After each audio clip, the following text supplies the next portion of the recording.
안녕하세요. 밴쿠버 일회교회의 정성일 목사입니다. 오늘은 하이델베르그 제14번째 주일, 성령으로 잉태하사 동정녀 마리아에게 나시고 라는 고백은 무엇을 뜻합니까에 대해서 간략히 살펴보겠습니다. 먼저 첫째, 성령으로 잉태하사. 이 말은 예수님은 사람의 씨로 이 땅에 태어나신 분이 아니라 하나님의 씨로 이 땅에 오셨다는 뜻입니다. 사람은 모두 아담의 후손입니다. 아담은 선악과 이후로 하나님으로부터 끊어진 존재입니다. 하나님으로부터 끊어졌다는 말은 바로 죽었다는 뜻입니다. 죄의 삭슨 사망 이후, 선악과 사건 이후로 아담에게서 태어나는 모든 인생은 전부 하나님으로부터 끊어진 채 태어납니다. 이것이 죄와 사망 가운데 태어난 죄인이라는 뜻입니다. 이 죄인이 구원받기 위해선 죄의 문제를 해결해야 하는데, 죄의 문제를 해결하려면 누군가 나 대신 죄값을 지불해 주어야 됩니다. 근데 문제는 모든 사람은 다 자기 죄값으로 죽습니다. 누군가 나의 죄 문제를 해결해 주려면 그는 죄가 없어야 하는데, 아담의 후손은 전부 하나님으로부터 끊어진 채 태어나기 때문에 이게 방법이 없습니다. 죄의 삭슨 사망이니까 누군가 나 대신 죽어줘야 되는 거죠. 죄 없는 분이. 그래서 이 죄 문제를 해결하기 위해서 아담의 후손이 아닌 하나님으로부터 나온 새로운 씨로 태어난 인생이 이 땅에 오셨다. 이게 바로 성령으로 잉태되었다는 이야기입니다. 그래서 베드로전서 1장 23절에 너희가 거듭난 것은 썩어질 씨로 된 것이 아니요 썩지 아니할 씨로 된 것이니 살아있고 항상 있는 하나님의 말씀으로 되었느니라. 이것이 바로 성령으로 잉태되었다는 이야기죠. 예수님은 아담의 씨, 그 썩어질 씨로 태어나신 분이 아니라 썩지 아니할 씨, 곧 하나님의 씨로 나오신 분이다. 그러니 예수님은 아담의 후손이 아니라 하나님의 후손. 예수님은 사람의 아들이 아니라 하나님의 아들. 이것을 빌립보서 2장 6절에서 8절에 이렇게 말씀하고 있습니다. 그는 근본 하나님의 본체시나 하나님과 동등됨을 취할 것으로 여기지 아니하시고 오히려 자기를 비워 종의 형체를 가지사 사람들과 같이 되셨고 사람의 모양으로 자기를 낮추시고 죽기까지 복종하셨으니 곧 십자가에 죽으심이라. 하나님의 본체, 하나님이라는 뜻입니다. 하나님이 자기를 비워 사람의 형상으로 이 땅에 오심. 이것이 성령으로 잉태되어. 둘째, 동정녀에게 나셨다라는 의미는 남자를 알지 못하는 처녀의 몸에서 나오셨다, 이런 뜻입니다.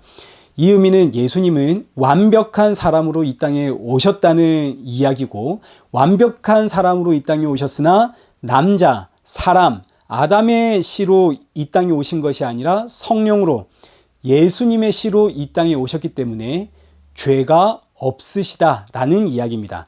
그래서 히브리서 4장 15절에 우리에게 있는 대제사장은 우리의 연약함을 동정하지 못하실 리가 아니오 모든 일에 우리와 똑같이 시험을 받으신 이로되 죄는 없으시니라. 이것이 동정녀 마리아에게서 나셨다는 뜻입니다. 정리하면 성령으로 잉태하사 동정녀 마리아에게 나시고, 이 의미는 예수님은 죄가 없는 사람이면서 동시에 하나님으로, 참 하나님으로 이 땅에 오셨다라는 뜻입니다. 그래서 이제 이어지는 문답이, 그렇다면 참 하나님이요 참 사람으로 이 땅에 오신 예수님의 탄생이 우리에게 주는 유익은 무엇입니까? 예수님이 이 땅에 오신 이유는 죄사함을 위해서입니다. 예수님 이 땅에 오심으로 우리가 얻게 되는 유익은 바로 죄사함의 유익입니다. 예수님은 죄사함을 위해 이 땅에 오셨고, 그렇게 예수님을 믿으면 죄사함을 받습니다. 예수님을 믿고 받게 되어지는 복은 죄사함의 복입니다. 예수님을 믿고 내가 갑자기 부자가 되었다, 예수님을 믿고 내가 성공했다, 예수님을 믿고 내 인생이 역전됐다, 이런 것들은 전부 다 죄인들의 욕망입니다. 하나님으로부터 끊어진 사람의 깊은 죄된 본성들, 내가 잘 되고 싶은, 하나님으로부터 끊어졌기 때문에 하나님을 섬길 수 없고 내가 나를 섬기기 위해 모든 초점이 나에게로 가 있는, 이것이 바로 사람은 진짜 죄인이구나 하는 것을 증거하는 이야기입니다. 어떻게 해서든 이 땅에서 내가 한번 잘 살아봐야겠다.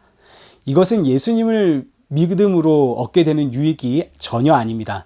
예수님은 죄사함을 위해 이 땅에 오셨고, 예수님을 믿음으로 우리는 죄사함의 유익을 받게 되어집니다.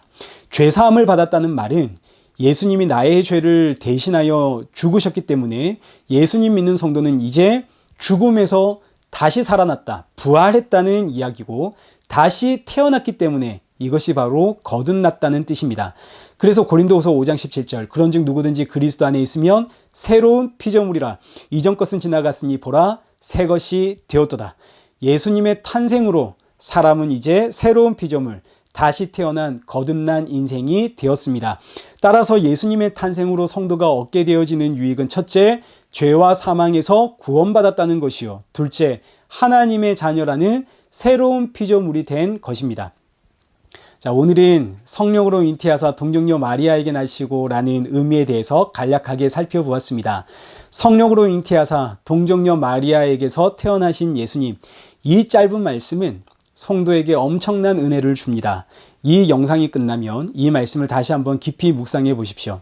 성령으로 잉태하신 예수님, 예수님은 왜 성령으로 잉태되었는가? 마리아에게 동정녀에게서 나신 예수님, 왜 예수님은 동정녀에게서 나셨는가? 물론 답은 정해져 있습니다. 나를 구원하기 위해서, 너를 구원하기 위해서. 답은 너무너무 간단하지만 그러나 이 질문에서 이 답이 나오기까지 이 과정을 깊이 묵상하시면 놀라운 은혜와 감동이 있습니다. 이 감동, 감사, 감격으로 남은 이 한 주를 살아가시는 저와 여러분 되시길 축복합니다.